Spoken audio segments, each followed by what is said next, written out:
Hola a todos, espero que estén bien. Yo soy Eugenia Benítez, soy licenciada en fonoaudiología y me dedico al área auditiva. En la clase de hoy vamos a hablar acerca de algunos estudios auditivos.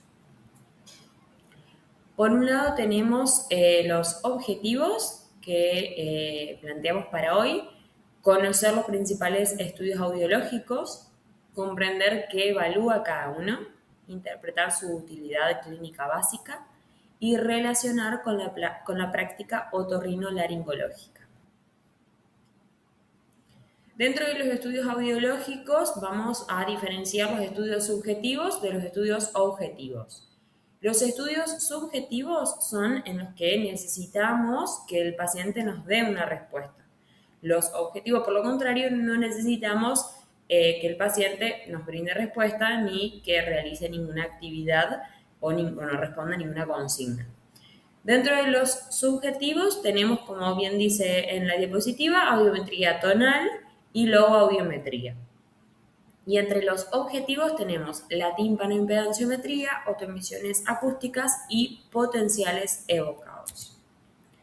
Vamos a arrancar con la audiometría tonal, que evalúa las intensidades en función de las frecuencias, tanto para vía ósea como para vía aérea. ¿Qué es lo que busca la audiometría tonal? Lo mínimo que la persona llega a escuchar en sonidos. Se realiza en una cabina sonoamortiguada y sonoaislada con unos auriculares en el caso de los adultos, y en niños pequeños se puede realizar a través de unas pantallas y demás para hacer que el niño, digamos, conteste a un estímulo visual cuando escucha el sonido. Bueno, la audiometría tonal, ¿qué nos permite? Nos permite investigar el estado auditivo y poder medirlo. Nos permite establecer un topo diagnóstico, es decir, dónde está la lesión. Establecer una evolución de umbrales y si hay cambios a través del tiempo. Determinar el grado de la pérdida auditiva y establecer la correlación, por supuesto, con los otros estudios. Este es un audiograma donde tenemos en la parte vertical, digamos, las intensidades del sonido que están medidos en decibeles, y en la parte horizontal las frecuencias, que serían los tonos del sonido. Tenemos frecuencias graves, medias y agudas. Las graves serían 125 a 250, 500, la 1000 sería la media, digamos, y las agudas ya empezarían en 2000 a 8000 Hertz, kilohertz.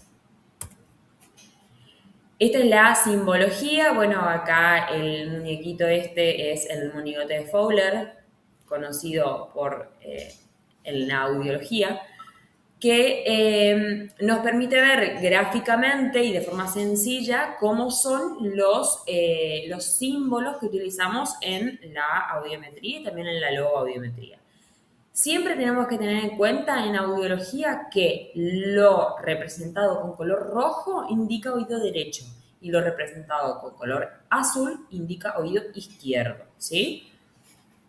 Acá tenemos arriba en la primera línea los redonditos de color rojo indican oído derecho y las cruces de color azul oído izquierdo.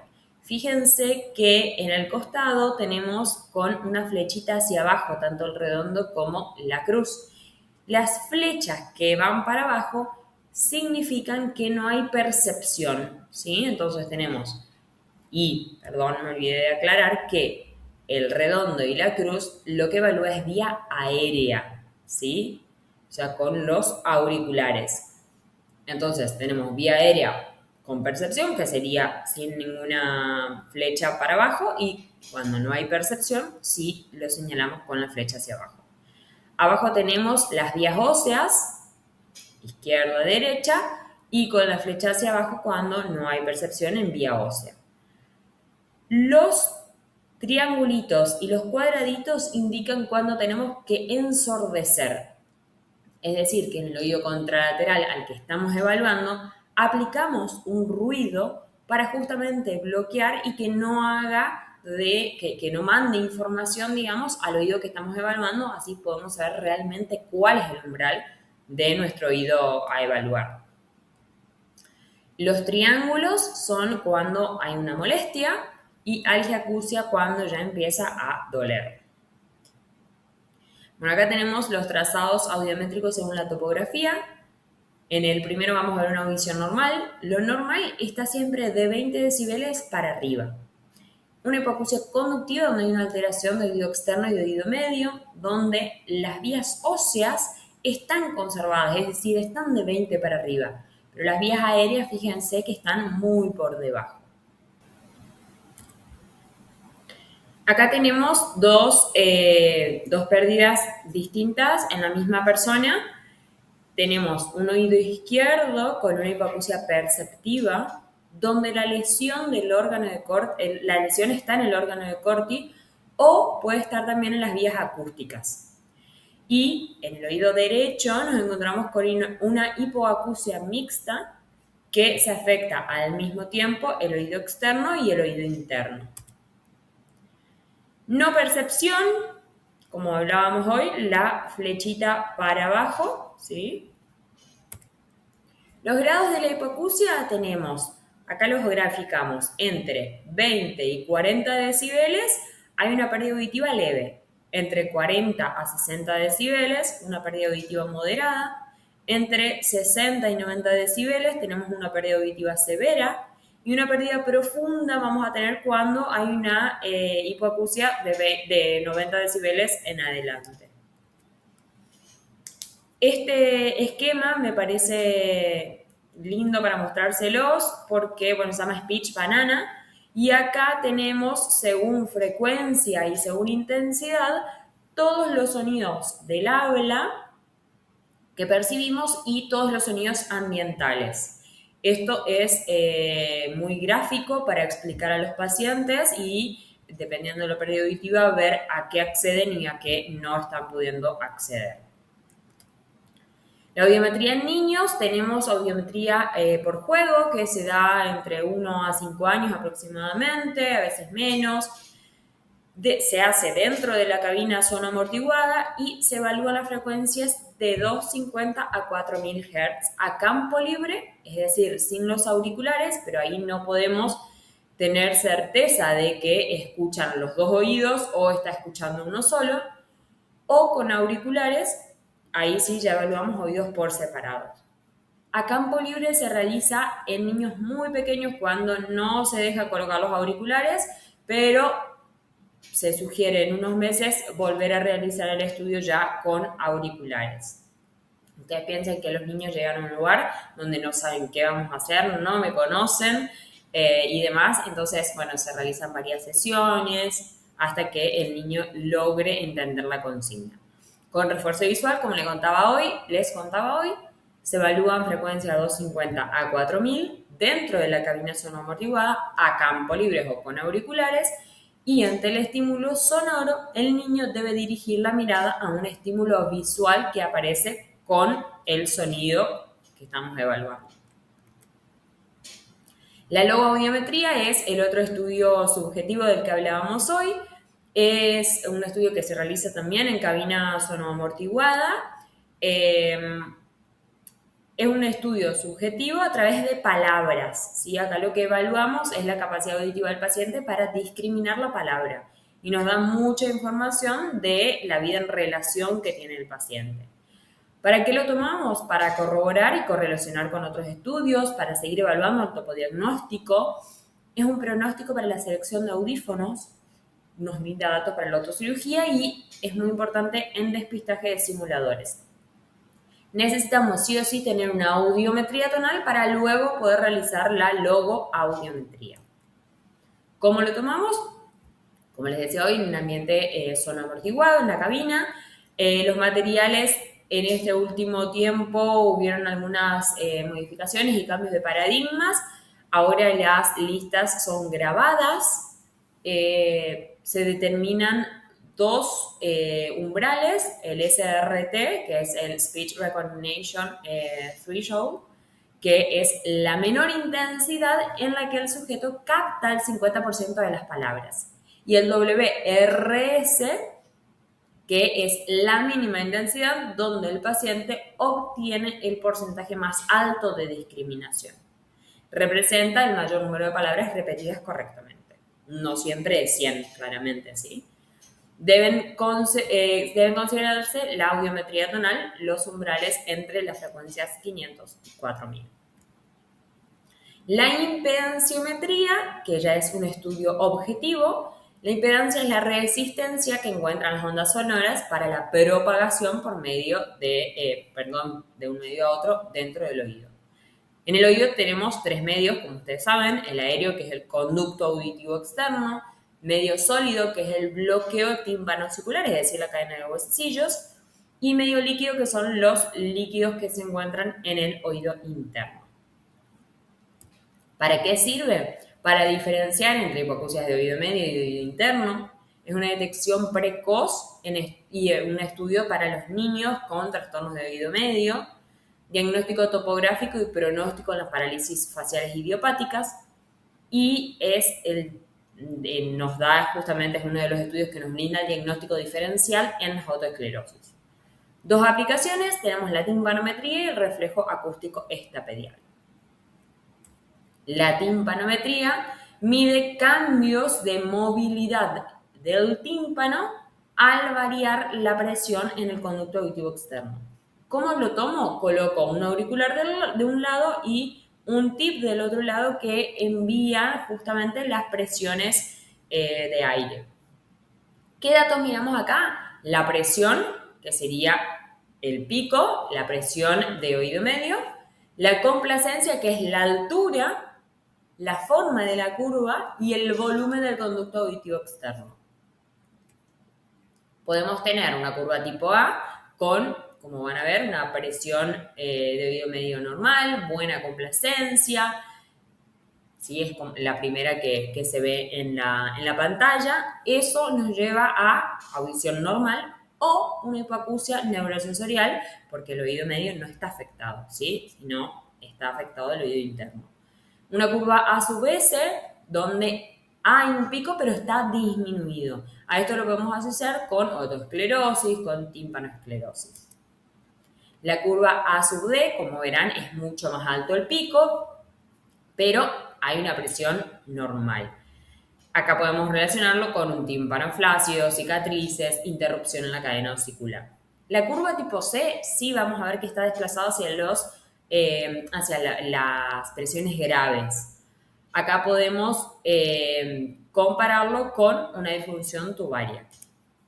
Y la tipo B, que verán es totalmente plana, no tiene pico, no tiene nada, que a esto sí lo podemos relacionar con una otitis media, colesteatoma, otoesclerosis incipientes, exceso de cerumen o líquido. Acá tenemos, me gusta esto como para resumen, digamos, y que puedan verlo más gráfico.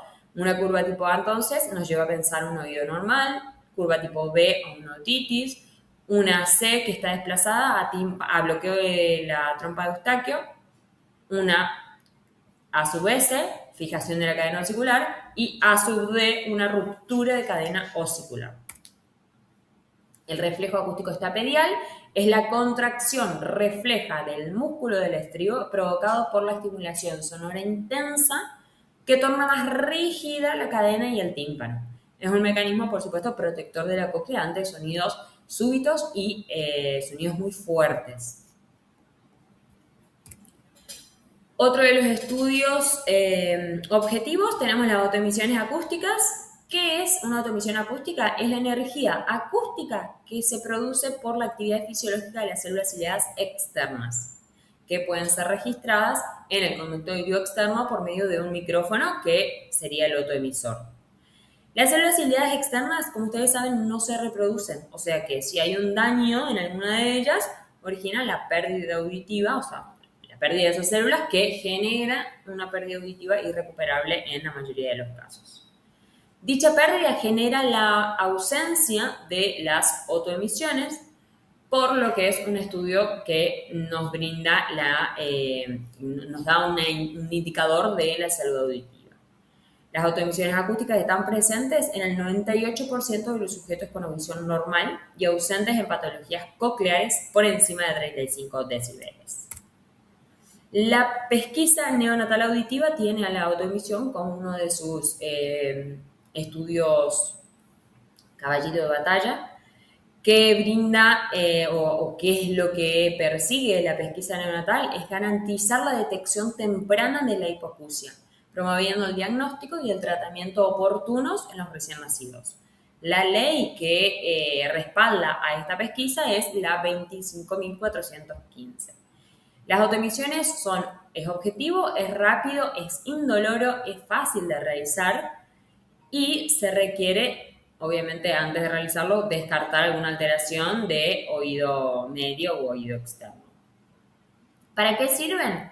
Diagnósticos de padecimientos virales, bacterianos, enfermedades genéticas, agentes externos. Diferencia entre una hipoacusia coclear y retrococlear. Y diagnóstico y seguimiento y valoración del tratamiento en sorderas súbitas de origen coclear y un diagnóstico precoz de la sordera. Esto es muy importante, ¿sí? Este es el primer estudio que realizamos a todo recién nacido por ley y de acá vamos a partir para evaluar a los niños en caso de que haya alguna patología auditiva. Otro de los estudios objetivos son los potenciales evocados auditivos. En respuesta a un estímulo sonoro, se genera en la vía una secuencia de fenómenos eléctricos. Esos son los potenciales de receptor, potencial de acción del nervio y potenciales sinápticos. Los potenciales evocados es un medio no invasivo que permite la evaluación de la función sensorial y neural del sistema nervioso. Indirectamente permite verificar y localizar disfunción neurológica en el sistema no sensorial. Las vías sensoriales corren paralelamente a las vías motoras y pasan próximas a las áreas vinculadas a los procesos vegetativos de conciencia y cognición, ¿sí? O sea, es bastante amplio.